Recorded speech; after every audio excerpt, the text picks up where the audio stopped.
investigar la historia, ahondarla, hacerla lógica, nos ubica muy bien de cómo nos hemos formado, nos explica muchas de las cosas nuestras, que muchas veces las creemos como fallas o como errores, ¿no es cierto? Pero que son esencialmente lo que hemos sido, cómo hemos podido ser lo que somos actualmente, y nos desentraña una serie de misterios.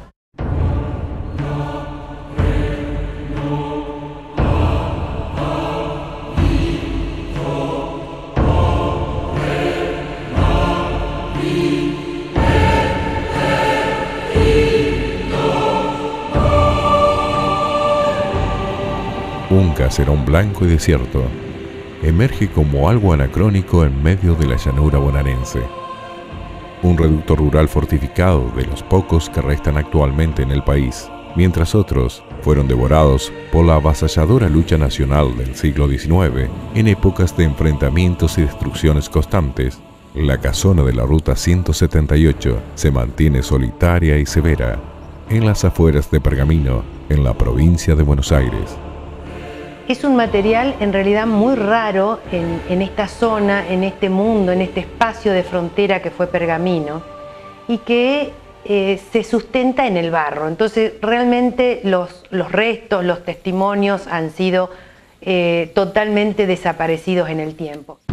La instalación de los establecimientos rurales significaba arriesgarse a la aparición improvista de asaltos fugaces, y esta construcción se mantiene en pie, pese a su historia marcada por crudas disputas violentas entre aborígenes y caudillos. Ambos, protagonistas de la época, imponían su fuerza frente a cualquier resistencia. Buscaban ser reconocidos, sea cual fuera el método. Nativos y mestizos, indígenas y gauchos se enfrentaban cara a cara en la misma lucha.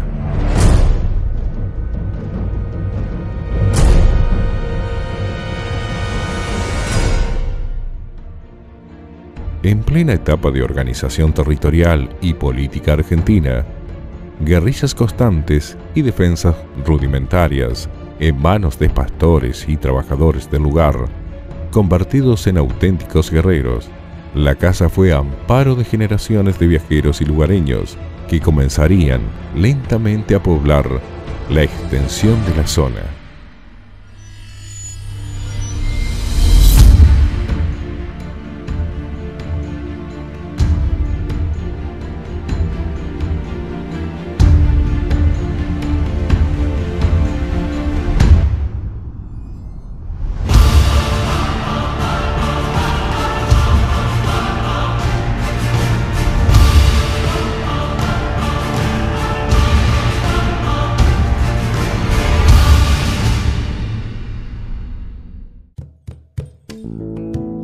Desde la ciudad de Pergamino, en dirección al este, siguiendo la ruta 32 a Salto, se ubica esta edificación rural.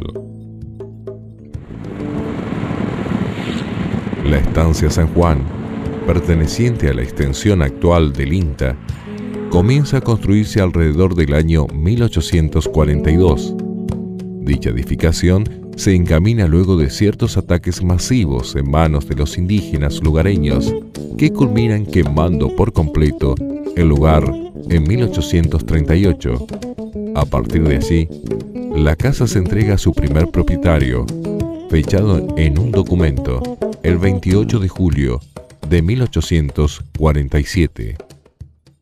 Su primigenio dueño fue Juan Pío Cueto.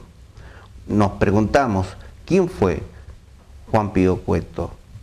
Y sabemos, entre los pocos que sabemos, es que un hombre que provenía de Córdoba, que había sido convocado justamente por otro gran hombre argentino, Bernardino Rivadavia, para llegar a estas tierras, que en muy poco tiempo tuvo una posición económica acomodada y que logró luego, en la época de Rosas, tener un poder avasallante dentro de la sociedad pergaminense.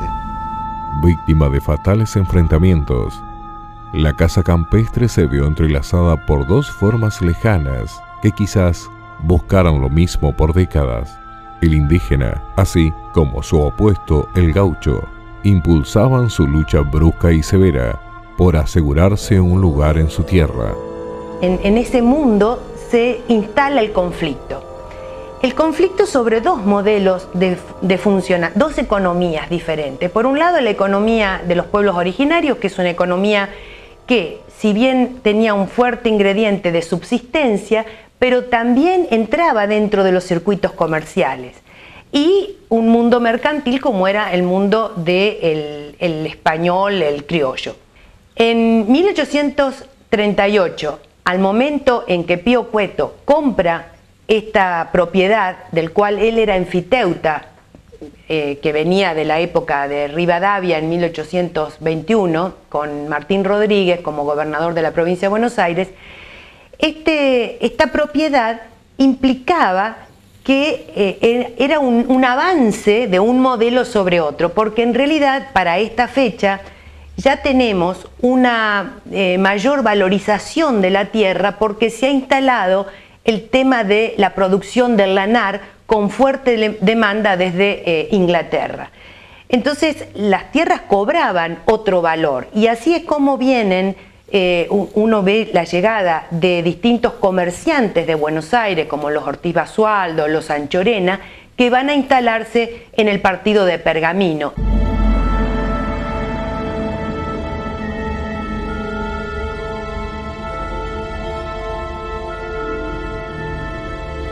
Entre otras cosas, podemos decir que fue juez de paz en todo el primer período de la época rosista, es decir, de 1832 hasta 1835, y que también estuvo como juez de paz en la época en que Rosa va a finalizar con su mandato.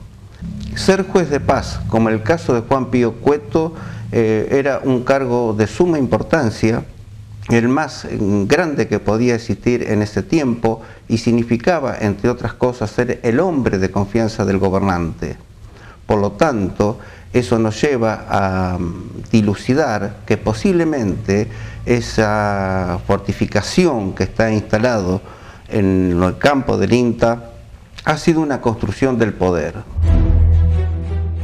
La construcción no puede clasificarse bajo el tipo de simple vivienda. Más allá de servir como albergue para varias familias, la instauración del reducto rural se debe a sus fines defensivos. El ataque y saqueo constante de indígenas que reclamaban el reconocimiento de su territorio significaba la mayor amenaza de la época para los lugareños. Todo el edificio se encontraba adaptado a la capacidad defensiva de los pobladores. Un pequeño cuarto en el altillo se utilizaba para abarcar una enorme superficie de la llanura pampeana y advertir cualquier presencia extraña. Las azoteas estaban protegidas por altos y sólidos muros. Los habitantes de la estancia cumplían turnos en los miradores para alertar, en el caso de ser necesario, el ataque extranjero con disparos de fusiles o toques de campana. Toda construcción como esta tenía alguna pieza en alto que oficiaba a manera de mirador, y a su vez esa pieza en alto estaba defendida por una manera, digamos, difícil de llegar hasta ella, con una simple escalera, pero que se angostaba, que tenía mucha pendiente, cosa que los pobladores, si lograban hacerse fuertes en esa pieza de altos, podían de alguna manera atropellar con armas de fuego, con herramientas de labranza, con lo que pudieran a cualquier persona que quisiera subir. La estancia, sus cuartos, sus moradores, se encontraban en permanente y organizada posición defensiva, a pesar de que el transcurso de los años ha borrado elementos significativos del lugar. Existen numerosas referencias de viajeros e historiadores que evidencian su existencia. El más claro e interesante ejemplo de esto es la construcción estratégica de un foso perimetral con un cercado de palo a pique. Aún existen vestigios del foso donde se erigía la empalizada.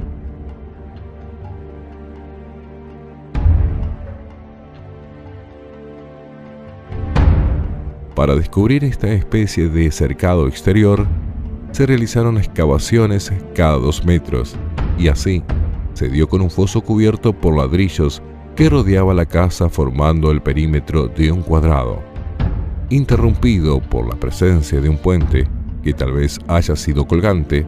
De acuerdo a las costumbres de la época, se supone que sobre el foso había tierra y sobre ella una empalizada de palo a pique, y se presume también que podría haber plantas de tuna ñapinda muy agresivas como defensa contra los animales.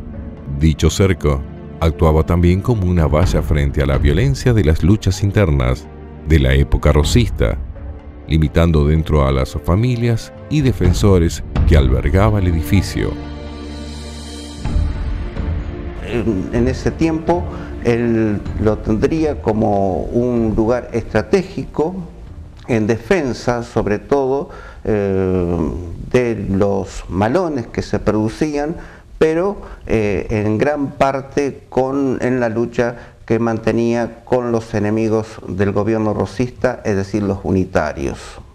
En ese tiempo es sabido que un gran cacique, un blanco llamado Manuel Baigorria, tenía la zona de Pergamino como zona liberada en la lucha de desgastar a Rosas o debilitar a Rosas.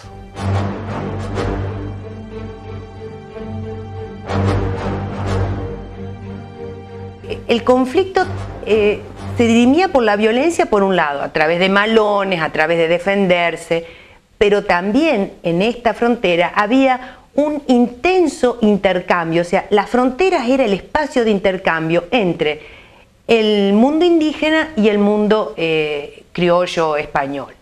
Y acá entonces ellos intercambiaban sus productos, por ejemplo, mantas, ponchos, toda la tejeduría araucana. A cambio recibían tabaco, todo tipo de bebidas, yerba mate que se había incorporado, o sea, toda una serie de productos, incluso harinas, toda una serie de productos que ya la población indígena lo habían asimilado, y entonces ellos también entraban a través de todas estas necesidades en los circuitos comerciales. El establecimiento rural se erige como un mudo testigo de una época marcada por la soledad campestre y crudos enfrentamientos que nadie advirtiera tal vez dentro de los mismos muros del edificio. El reducto rural se mantiene estoico, azorado por el viento seco y el roce de la vegetación como resto y marca de los acontecimientos. Deteniéndonos frente al edificio de construcción austera, podemos entender que además de cumplir su misión de fortín rural, es algo más. La primera vivienda de la estancia que le da origen al avance de la población definitiva del inmenso descampado. Recuperando el frágil recuerdo de los llamados patriarcas de las Pampas a través de generaciones, podemos reconstruir brevemente una imagen de lo que fue la erradicación y, en forma posterior, el progreso de las eternas extensiones, hoy densamente pobladas y convertidas en ciudades. Esta familia Cueto, con 7.000 hectáreas de propiedad, con una serie de puestos en las esquinas para controlar, en realidad eran los grandes estancieros. En ese momento, estamos hablando entonces de 1838, en plena época rosista. La producción se organizaba según 2 modelos, que podían ser basado o trabajado desde la gran propiedad, desde el latifundio, o el pequeño productor. Estos 2 modelos van a estar permanentemente en lucha. El cuarto central se encuentra interconectado en sus 4 lados.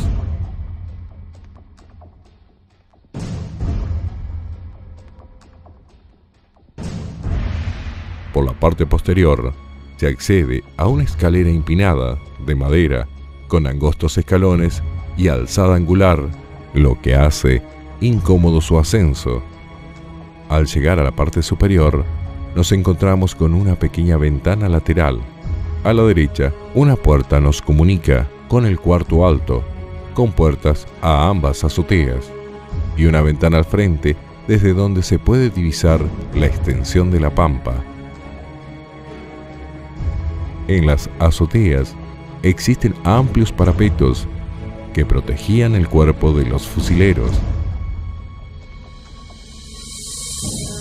Volviendo al descanso, una escalera empinada y angosta nos lleva a la azotea alta, a través del divisadero o bichadero, desde el cual se podía observar la llanura y detectar la llegada de algún malón. Este último tramo de la escalera permite el paso de una sola persona y es incómodo al llegar al pequeño cuarto de la parte superior, permitiendo que quien estuviera arriba combatiera fácilmente a quien intentara subir.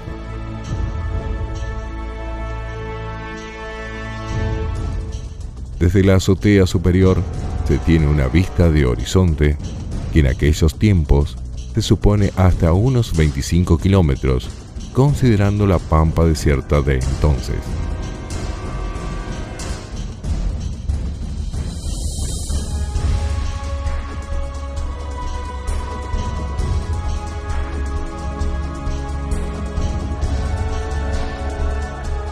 La parte trasera de la construcción no posee ventanas o puertas algunas y está consolidada por paredones altos y macizos.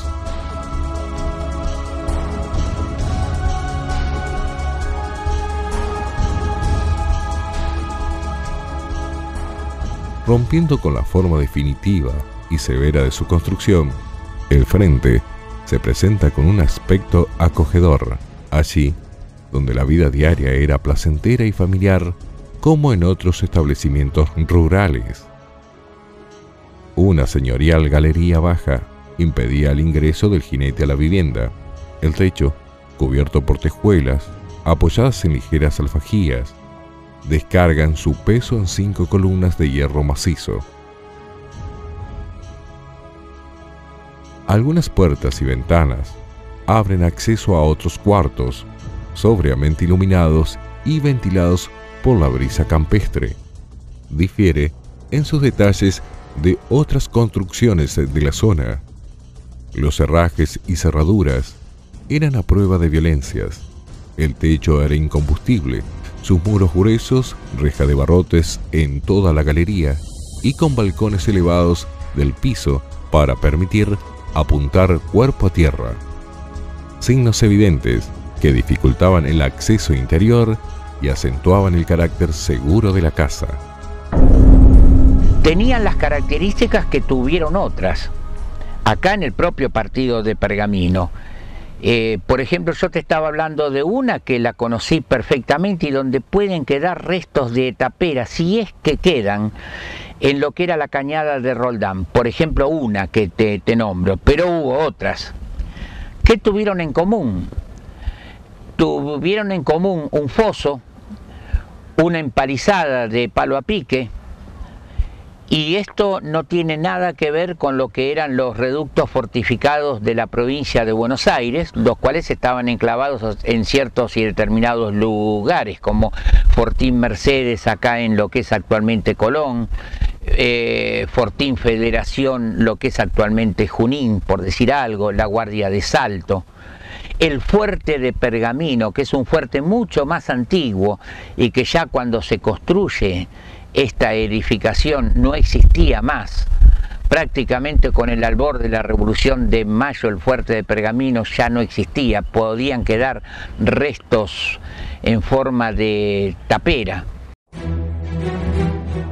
La cocina estaba separada de la casa principal, constituida por un cuarto cuadrado. En la parte del frente se encontraba el aljibe, hoy desmoronado.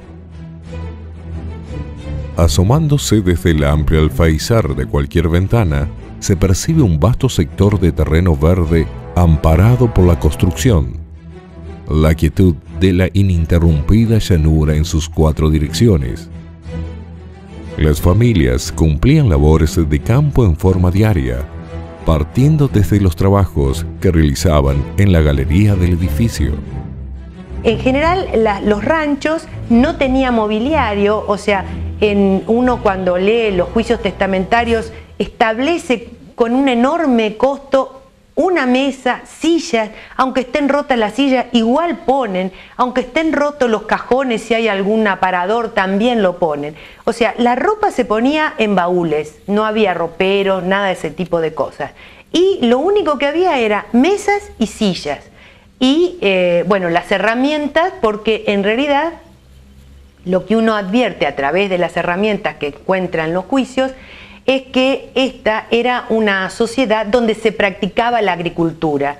Pergamino, por ejemplo, en el censo de 1815 tenía la misma cantidad de labradores que estancieros. La dieta era una dieta no como cuentan que solamente comían carne. Acá, a través de las pulperías, uno advierte que había distintos tipos de fideo, chocolates, ginebra de todas las marcas, desde las nacionales hasta las extranjeras, había todo tipo de especias, o sea que el tipo de comida no era tan escasa, tan poco variada como algunos viajeros cuentan. Además había un alto consumo de harina, de trigo, o sea, se comía pan a un mismo nivel que, por ejemplo, en Europa, lo cual está justificando este tema de la agricultura que se realizaba. Y además, otra cosa también escasa era el tema de los vestidos. O sea, los vestidos, el vestido de domingo, de más paquete, las mujeres tendrían 1 o 2 en toda su vida. Por eso no se necesitaban demasiado mobiliario. Y además tampoco tenían grandes joyas, apenas algún zarcillo, o sea, algún aro y alguna pañoleta, algún mantón de Manila como un gran lujo en las familias de grandes poder adquisitivo.